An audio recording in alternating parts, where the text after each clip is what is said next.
À 36 ans, alors institutrice et même directrice de l'école primaire où elle enseignait en Maine-et-Loire, Solène Lelièvre fait le choix de partir en coopération avec la DCC et elle est envoyée en mission en Palestine, à Ramallah très exactement. Solène Lelièvre, bonjour. Bonjour. Vous êtes originaire de la Mayenne et votre papa est diacre à Saint-Pierre-des-Landes. Pour revenir sur vous et sur votre mission avec la DCC, qui est la délégation catholique pour la coopération. Vous êtes parti Je suis parti le 2 septembre 2023. Votre mission là-bas était d'enseigner. Je devais enseigner le français dans une école de filles à Ramallah, une école chrétienne. Et je devais aussi superviser les professeurs de français pour les aider à améliorer leur manière pédagogique d'apprendre le français aux élèves et puis surtout améliorer l'expression orale. Bon, on va pas s'étendre trop sur cette mission parce que vous avez été rapatrié plus tôt que prévu, bien sûr, puisque cette mission devait durer jusqu'à l'été 2024. Oui. Et donc vous avez été rapatrié début novembre. Oui. Alors comment est-ce que c'est ça qui nous intéresse aujourd'hui, sans forcément faire un cours de géopolitique justement, mais de voir comment vous avez vécu ce conflit qui a démarré vraiment le 7 octobre avec les attaques du Hamas. Vraiment le 7 octobre, oui. Alors le 7 octobre, moi j'étais à l'école en fait en train de donner des cours parce que ils ont école le samedi du côté palestinien. Les jours de congé c'est le vendredi et le dimanche. Donc le samedi là on était à l'école. Il y avait en plus ce jour-là des fêtes traditionnelles palestiniennes dans les écoles, donc c'était un moment plutôt festif. Ils présentaient leur culture, on a eu des danses de Dabké là-bas. Et puis après, sur les réseaux, en fait, les professeurs ont commencé à recevoir des vidéos qui montraient cette attaque du Hamas. Et donc après, ça s'est propagé un petit peu partout dans l'établissement. La directrice a fait le choix de fermer l'école à 11h parce que ils savaient pas trop ce qui allait se passer ensuite. En fait, donc à 11h, on est tous rentrés chez nous. Et puis je pense que tout le monde après a commencé à regarder ce qui était diffusé sur les médias traditionnels, mais aussi beaucoup par les réseaux sociaux, WhatsApp, Instagram. Et justement, est-ce que, alors peut-être pas tout de suite dans les médias, mais est-ce que vous aviez une différence de traitement de l'information, que ça soit en Palestine ou bien dans les informations qui venaient de l'étranger? Oui, il y a une différence d'information parce que forcément chacun a une sensibilité pour le peuple auquel il appartient, donc. Ouais. Oui, il y a des partis pris qui se voient, même entre eux, parce que par Internet, on peut avoir accès aussi bien aux médias palestiniens qu'aux médias israéliens ou qu'aux médias internationaux. Donc, on essayait de piocher un peu partout pour avoir justement une information qui était un peu plus éclairée. Ça a dû être quand même très particulier. Comment, est-ce que vous vous souvenez de ce que vous avez ressenti, en fait, même dans les heures ou dans les jours qui ont suivi? Ramallah, c'est quand même la capitale administrative de la Palestine. Est-ce que vous vous êtes senti en danger? À Ramallah, non. Les attaques étaient vraiment localisé après à Gaza. Les Palestiniens savent que le Hamas, la plus grande majorité des gens qui appartiennent au Hamas sont à Gaza. Donc les Palestiniens avaient peur pour leurs familles qui étaient là-bas, pour leurs amis qui étaient là-bas. Mais Ramallah, pas spécialement. Nous, très vite, les gens qu'on connaissait nous ont dit mais Ramallah, s'il arrive quelque chose, ce sera pas tout de suite parce que ce serait vraiment si Israël répond à Ramallah, ce serait trop grave, ça impliquerait trop de choses, donc ils avaient pas peur tout de suite pour Ramallah, mais ils savaient en même temps, il y avait plein de questions auxquelles ils savaient pas répondre parce que ça s'était jamais produit avant, une attaque d'une si grande ampleur, donc ils savaient pas vraiment ce que le gouvernement israélien allait répondre, quoi. La situation a quand même été tendue. On a vu des images de heurts à Ramallah, en fait, ou pas forcément de heurts, mais de manifestations, en tout cas palestiniennes, anti-israéliennes.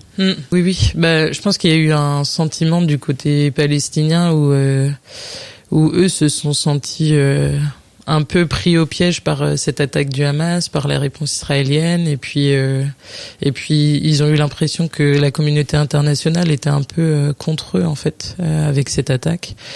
Mais une attaque que eux avaient pour autant pas choisie. Il y a aussi beaucoup de Palestiniens qui sont pas du Hamas. Et dans leur vie de tous les jours, en fait, avant l'attaque, il y a quand même des libertés chez les Palestiniens qui sont difficiles à avoir. La liberté de déplacement est très compliquée en Palestine pour les Palestiniens. De fait, d'avoir à passer les checkpoints, du fait qu'il y ait de plus en plus de colonies israéliennes à venir sur le territoire palestinien.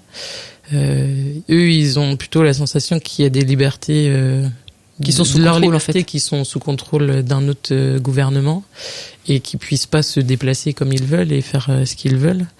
Donc ils comprenaient pas ils avaient plutôt l'impression eux d'être victimes en fait. Mais avec cette attaque du Hamas, ils étaient assimilés aux coupables en fait. Ouais, voilà. Donc ça c'était assez difficile pour eux à... On va pas refaire tout le conflit parce que vous-même, donc vous avez été rapatrié assez rapidement puisque la DCC a jugé prudent de. Ouais, c'est même pas, c'est la DCC, c'est le gouvernement français. Par la DCC, ouais. on a été, le rapatriement a été géré par la DCC, mais c'est le gouvernement français, oui, qui a demandé à ce que tous les volontaires d'associations soient rapatriés en France. Là, je sais pas, peut-être que la situation a changé, mais au moment où on est parti, il restait que les personnes qui travaillent dans les ambassades françaises ou alors qui travaillent pour la Croix-Rouge ou Médecins sans frontières qui restaient sur le territoire israélo-palestinien. Ouais, des ONG. Voilà. Qui était plus sur la santé ou sur la crise, quoi. Mais voilà. Bon, vous avez été rapatrié au bout de combien de temps? On a d'abord été transporté jusqu'à Jérusalem, donc ça c'était une semaine après les attaques. Ouais. Et après on est resté 3 semaines à l'hôpital Saint-Louis de Jérusalem. On avait une mission d'aide-soignante là-bas. Et après début novembre, je crois que c'est le 5 ou le 6 novembre, on a été rapatrié en France. On peut s'étonner que vous ayez été envoyé à Jérusalem. C'était pas forcément, a priori, la destination la plus, qu'on imagine de l'extérieur la plus safe, parce qu'il pouvait y avoir des attaques aussi à Jérusalem, hein, du coup.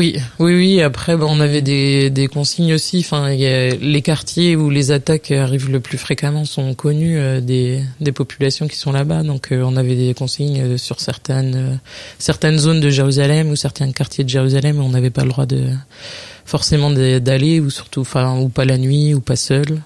Et puis après, l'hôpital Saint-Louis, c'est un hôpital qui accueille aussi bien des Israéliens que des Palestiniens. Et, c'est un hôpital assez international où tout le monde travaille ensemble, donc c'était un lieu où le vivre ensemble était encore possible. Et puis donc vous êtes rentré en France. Ouais. Quel est votre sentiment aujourd'hui, ou quel a été votre sentiment en rentrant? Est-ce que vous suivez particulièrement l'actualité là-bas? Est-ce que vous avez des contacts encore avec les personnes que vous connaissiez là-bas? Oui, alors j'ai encore des contacts avec les professeurs de français avec lesquels je travaillais. Je partageais mon bureau aussi avec la superviseure d'anglais, et donc on s'envoie aussi des messages régulièrement. Et puis j'avais pris des cours d'arabe aussi pour m'intégrer là-bas, et donc j'ai toujours contact avec ma professeure d'arabe, où là aussi j'ai eu des nouvelles. On faisait avec ma colocataire française qui était aussi de la DCC, on faisait du football aussi à Ramallah, donc on a eu des nouvelles là de notre club de football de filles. Donc ponctuellement on a des nouvelles. Ouais. Et ils disent que c'est difficile de sortir de Ramallah, mais qu'à l'intérieur de la ville de Ramallah, ils sont en sécurité. Après, mais ils sont tous soit tristes, certains sont en colère aussi parce qu'ils perdent des proches qui sont à Gaza, et comprennent pas pourquoi ça dure aussi longtemps aussi, mais surtout beaucoup de tristesse. Ils espèrent la paix, mais ils sont un peu résignés dans le sens où ils savent pas quand est-ce que elle va arriver, quoi. Ça doit être un petit peu particulier quand même pour vous d'avoir vécu avec eux. Oui. Et puis de vivre ce conflit.